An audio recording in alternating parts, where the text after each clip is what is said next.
जिंदाबाद जिंदाबाद गौरव जिंदाबाद जिंदाबाद गौरव जिंदाबाद जिंदाबाद जिंदाबाद गौरव जिंदाबाद जिंदाबाद जिंदाबाद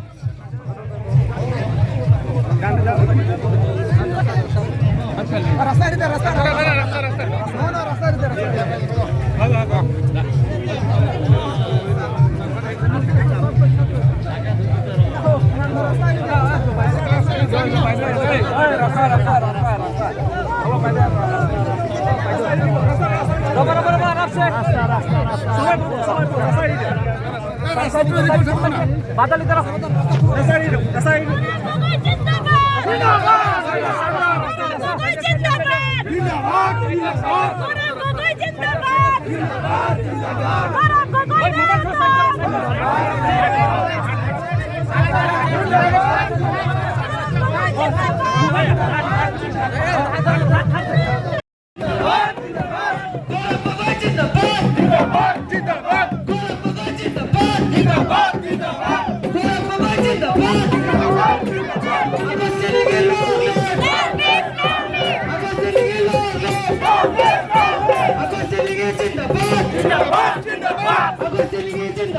जिंदाबाद जिंदाबाद इंडियन नेशनल कांग्रेस लोग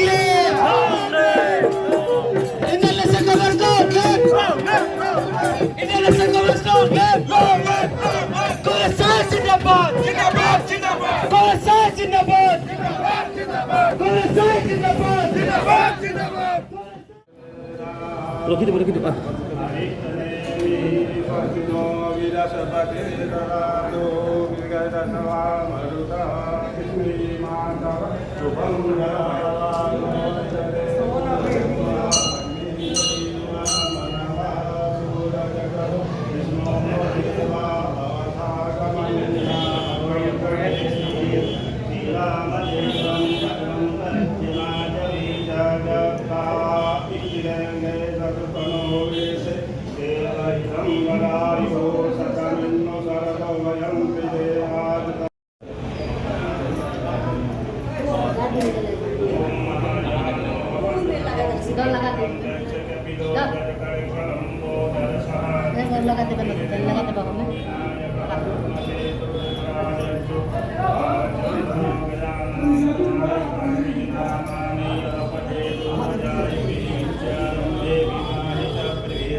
नमस्कार काडम आज কপিলি মণ্ডল কংগ্ৰেছ দ্বাৰা আয়োজিত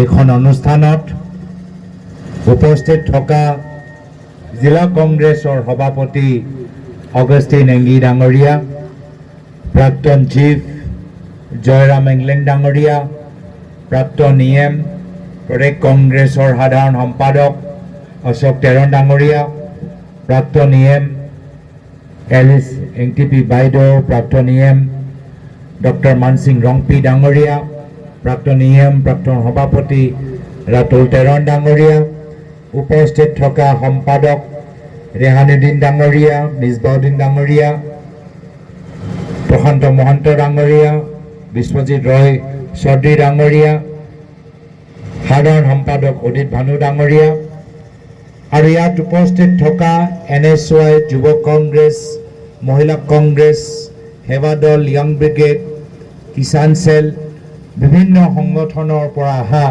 আমাৰ দলীয় সতীৰ্থসকল, উপস্থিত থকা ইষ্ট কাৰ্বি আংলঙৰ জিলা কংগ্ৰেছৰ সভাপতি ৰতন ইংতি ডাঙৰীয়া আৰু ইয়াত উপস্থিত থকা সাংবাদিক বন্ধুসকল, শ্ৰদ্ধেয় ৰাইজ, মই প্ৰথমে কপিলি মণ্ডল কংগ্ৰেছৰ সভাপতি আৰু বিষয়ববীয়াসকলক আজি এখন সুন্দৰ সভা আয়োজন কৰাৰ বাবে মোৰ ফালৰ পৰা অশেষ ধন্যবাদ, কৃতজ্ঞতা আৰু শুভেচ্ছা জ্ঞাপন কৰিছোঁ।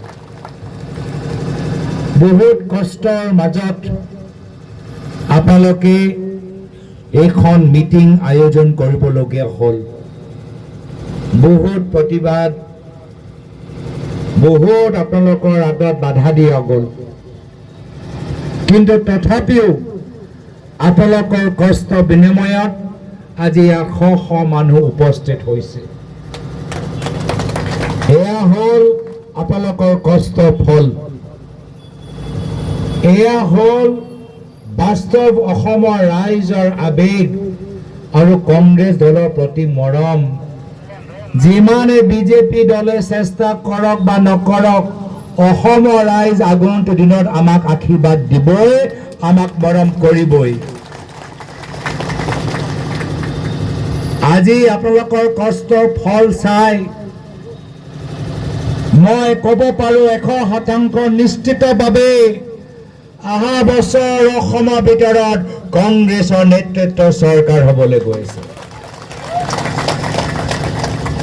কাৰ্বি আংলঙত 5টা বিধানসভা সমষ্টি, 5টা বিধানসভা সমষ্টিত আমাৰ কংগ্ৰেছৰ বিধায়ক বা বিধায়িকা হ'বলৈ গৈছে। কিন্তু অহা বিধানসভা নিৰ্বাচনলৈকে আমাৰ সপোন সীমিত নহয়।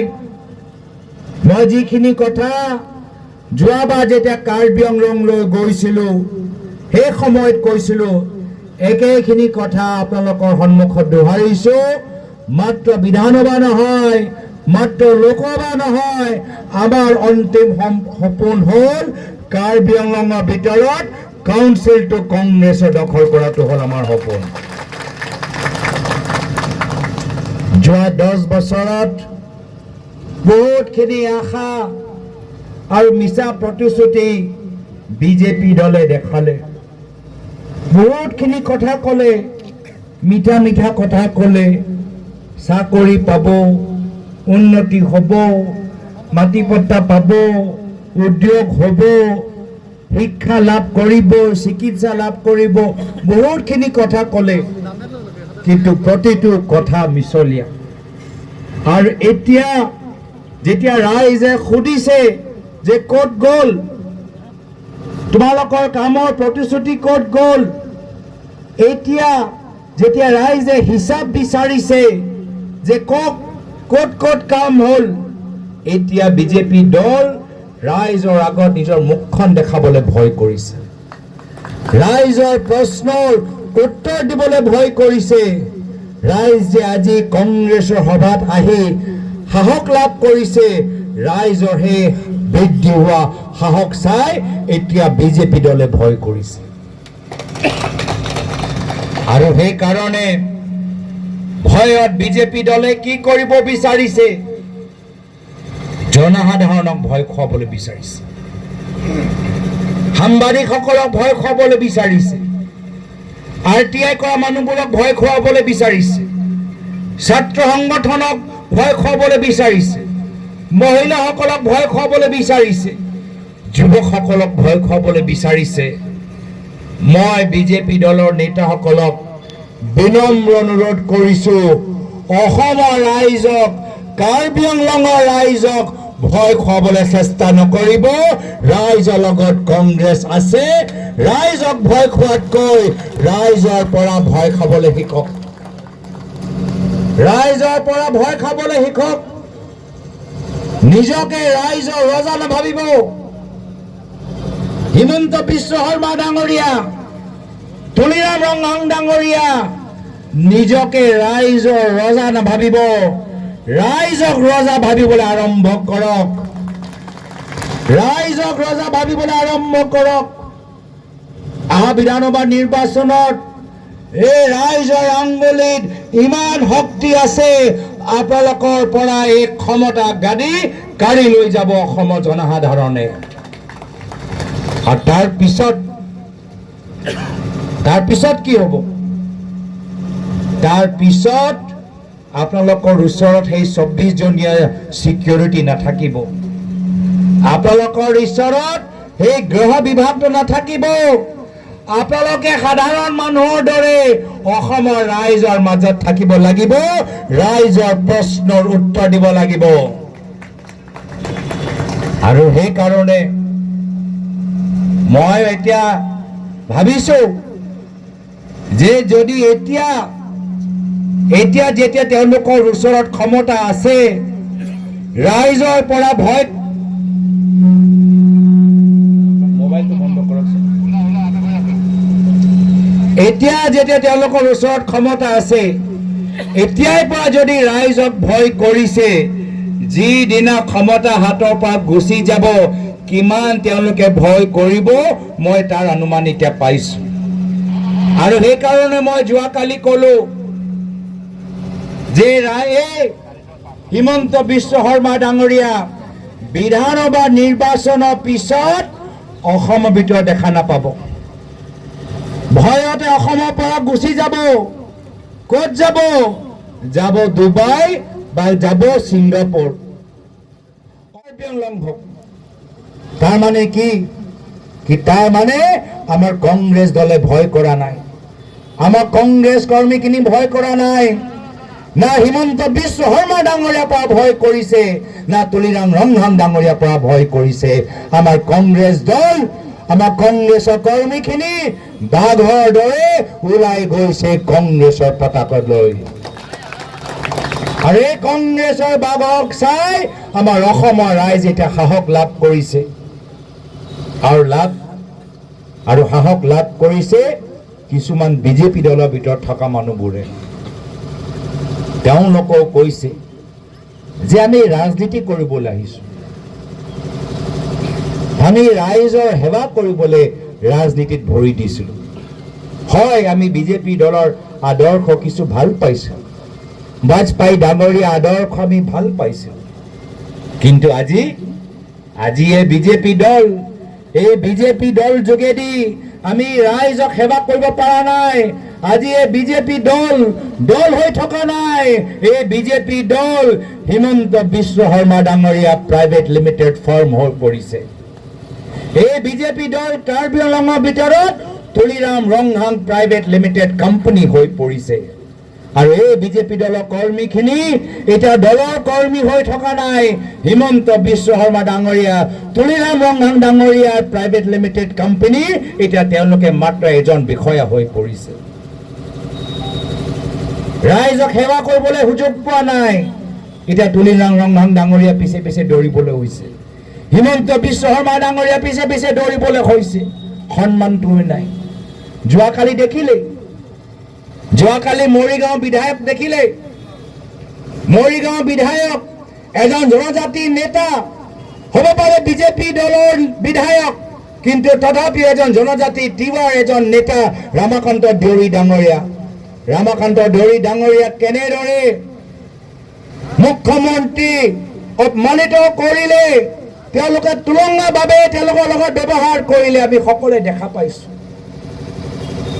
তুলিৰাম ৰংনাং ডাঙৰীয়াকো কেনেদৰে লৈ ফুৰে ছিংগাপুৰলৈ বেগ ধৰিবলৈ সেইখিনিও আমি দেখা পাইছোঁ এয়া হ'ল হিমন্ত বিশ্ব শৰ্মা ডাঙৰীয়া সেয়া দেউৰী হওক তিৱা হওক বড়ো হওক কাৰ্বি হওক মিচিং হওক ৰাভা হওক ডিমা হাছাক হওক তেওঁ কোনো জনগোষ্ঠী জনজাতিক তেওঁক সন্মান নকৰে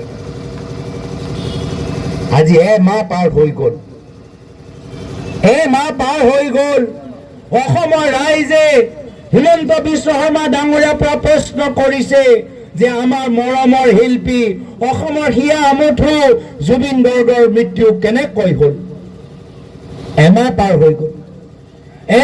পাৰ হৈ গ'ল হিমন্ত বিশ্ব শৰ্মা ডাঙৰীয়া আজিলৈকে অসমৰ ৰাইজক বুজাব পৰা নাই যে জুবিন গাৰ্গৰ মৃত্যু কেনেকৈ হ'ল কাক বচাবলৈ বিচাৰিছে তথ্যবোৰ ফাদিল কিয় হোৱা নাই কাক বচাবলৈ বিচাৰিছে শ্যামকানু মহন্তক সিদ্ধাৰ্থ শৰ্মাক এনেকৈ যেন লাগিছে এমাহ পাৰ হৈ গ'ল SIT গঠন হৈ গ'ল SIT ছিংগাপুৰলৈ গৈ আহিল এতিয়ালৈকে গম পোৱা নাই অসমৰ ৰাইজে জুবিন গাৰ্গৰ মৃত্যু কেনেকৈ হ'ল সেইকাৰণে আমি ন্যায় বিচাৰিছোঁ সেইকাৰণে আমি এনে ধৰণৰ ৰাজত্ব আমি শেষ কৰিবলৈ বিচাৰোঁ যিজনে অসমৰ ৰাইজক পুলিচৰ ভয় দেখাবলৈ বিচাৰে আমাক পুলিচৰ ভয় নালাগে আমাক আদানীৰ বাবে কাম কৰা চৰকাৰ নালাগে নিজৰ ব্যক্তিগত পৰিবাৰৰ বাগানৰ বাবে এখন চৰকাৰ নালাগে আমাক চৰকাৰ লাগে আমাৰ থলুৱা আমাৰ দোকানী থলুৱা আমাৰ উদ্যোগ থলুৱা আমাৰ খেতিয়কসকলৰ বাবে এখন চৰকাৰ লাগে আৰু এইখন চৰকাৰ মাত্ৰ কংগ্ৰেছে আনিব পাৰিব সেইকাৰণে